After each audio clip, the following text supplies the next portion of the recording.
Well, now, here with me are 7 tips that I dare you. If you apply these 7 tips, guess how much when you're doing your shopping, you're gonna save big money, or should I say a lot of money. You know, some of the small things that people usually ignore, but if you can apply them when you're doing your shopping, you can actually save a lot of money. And guess what? I'm gonna share this video with you for free, this information. The only thing that I would wish you do for me is to go ahead and like the video, make sure that you hit that subscription button, and make sure that you comment on the comment section. And if you're in a position to share this video out with your friends, let's go to this board. Okay, here with me are 7 tips. Okay, let's go to the point number 1.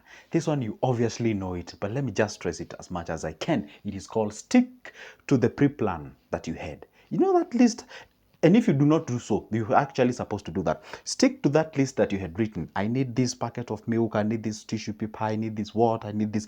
All that things that you actually put it down in your pen and paper when you actually get paid and you show up to a shopping place where or wherever you do your shopping. Stick to that pre-planned thing. Why? Because at the down there they tell you the total I'm gonna shop maybe 10,000, I'm gonna shop 30,000, 2,000, depends with your capacity and what have you. So stick to that pre-plan that you had before. Why? Because if you go overboard, there's something called thrift shopping. What is to thrift shop? To thrift shop is to budget or buy something that is above what you had planned for. It's also called the impulse buying, especially when you show up to these grocery stores, hypermarkets, or supermarkets, depends on how you call them, or these malls. You tend to, those places, they are, they have a lot of good and great things. Probably you need everything that is in that mall, that's for sure. It's only that you're controlled by what you can actually afford to buy. So it's always good to stick to that what you had planned. And this is what I always tell people. If you can get yourself buying something worth 1,000 Kenyan shillings without having any pre-plan, you have a problem.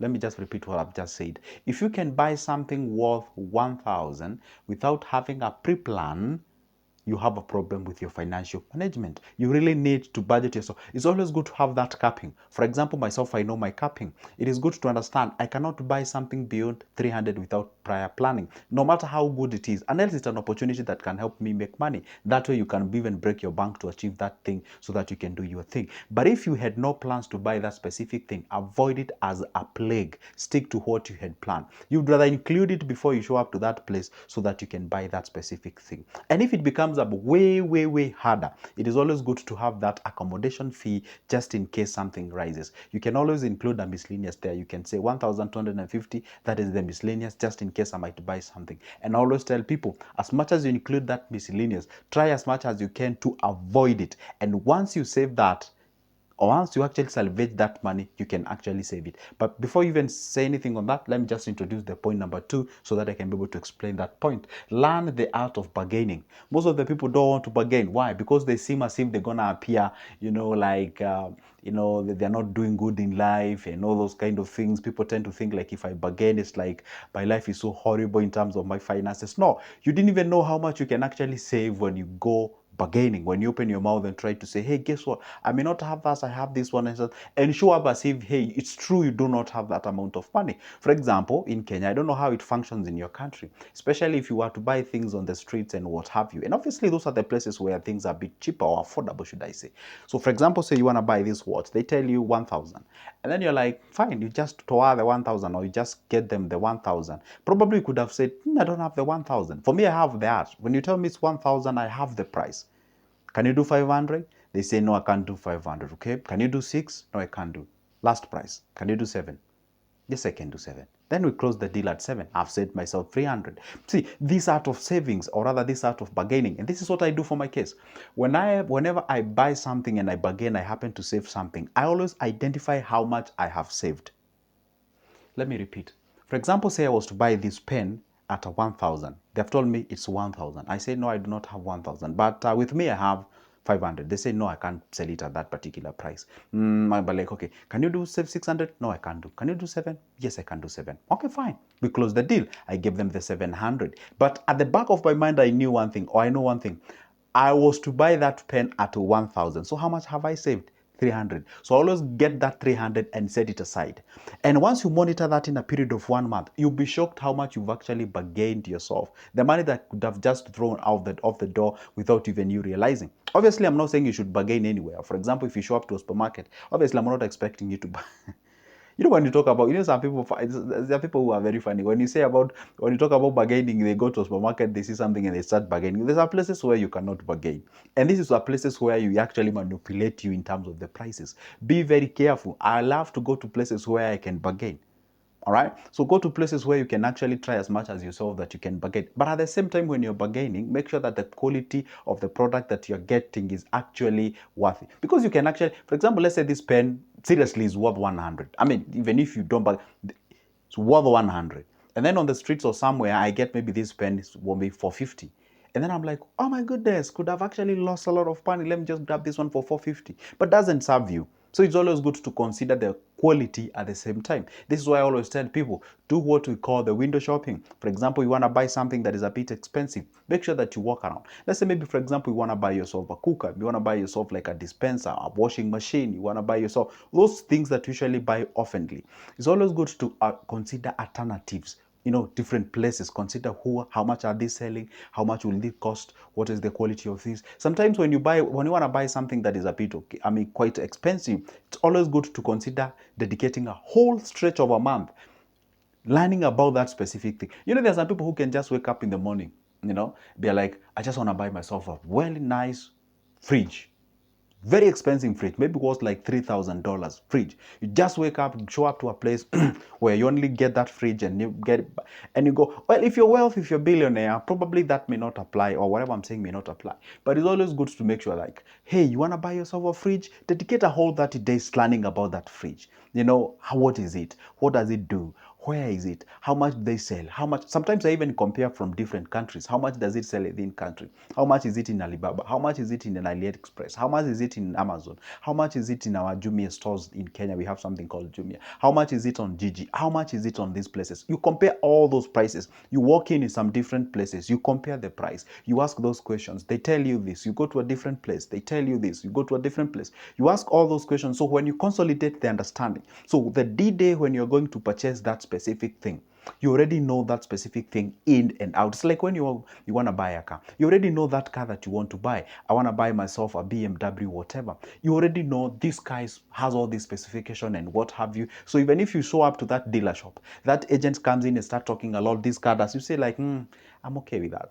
Nothing, nah. You already know what you want to buy, because when you do not know, people leverage on that and they can manipulate you on that specific thing.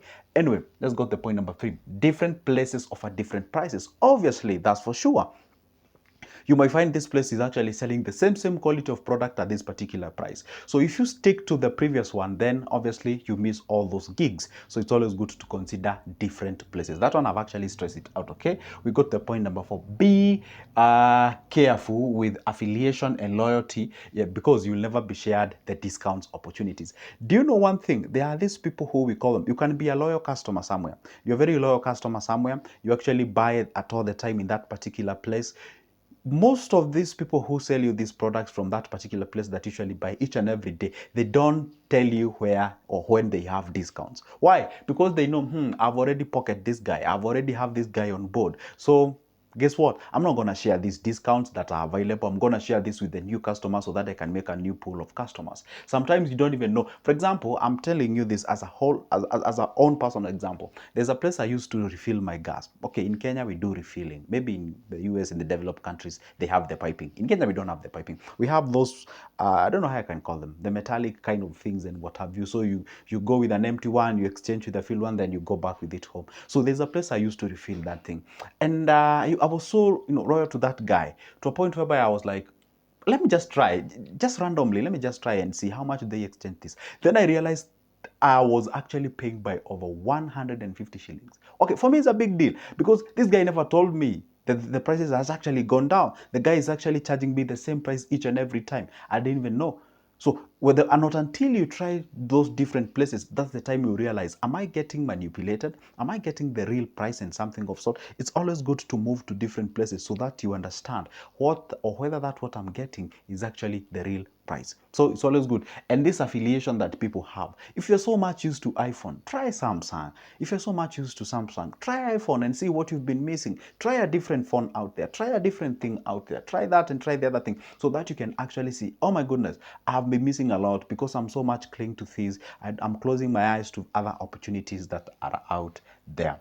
Number 5, buy in bulk and avoid poverty tax. I made a whole video dedicating this about poverty tax. When you buy things in bulk, you actually get good opportunities, you get good what you call the pricing and what have you. Okay, and I gave an example of something called buying data bundles. That is the internet, the phone and what have you. So rather than that, you can actually subscribe a whole month subscription, and that can help you a lot in terms of the saving your cash. So learn to buy in bulk, and once you buy in bulk, that can help you a lot in terms of savings and getting yourself out of the poverty tax. There's something called poverty tax. Poverty tax is when you buy small things in small quantities. That what you could have saved, you don't save it, then that got yourself into problems.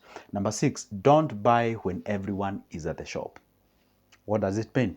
Do not buy on demand. When I say on demand, in this case, I mean like you're buying, let's say, a holiday products during the holiday because everyone is at the shop, everyone is buying. Okay, because everyone is rushing to acquire that specific thing because there is a common need, so everyone is at the shop. And this is an art that most of the wealthy people, they know it. Do not buy when everyone at the shop. For example, you don't buy shares when everyone's saying shares are increasing in prices, shares are doing good, shares are actually, you missed the opportunity. When the market was silent, nobody was talking, and if they were talking about negatively about it. Hey, shares are going down, it's not the best time to buy. When everyone is moving out or getting out of the shop, that is time now you go back there and buy it. You buy things when they're not on demand. So this is what we say: don't buy when everyone is at the shop. Buy when you're probably alone buying in that particular place. That is exactly, and that's why I always tell people there are some of the tips that you can be able to make or use during the recession that can help you make a lot of money. And I'm going to make a whole video about that, how to make money during recession or during hard financial times.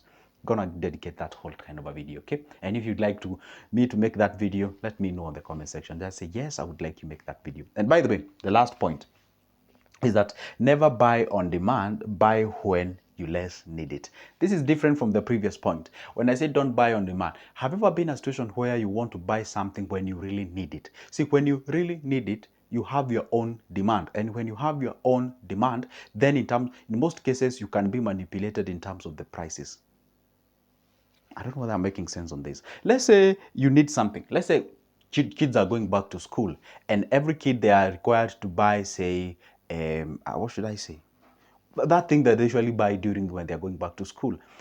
And the thing is this: you cannot avoid to buy that thing. Why? Because you really need it. Let's say your kid's school uniform is actually torn, you need to buy it. Not everyone is buying that particular moment, but your kid's uniform is actually torn, so you really need it. You cannot do away with it. Then what happens? Because you really need it, no matter the price that you'll be told, because you really need it, you end up buying that specific thing.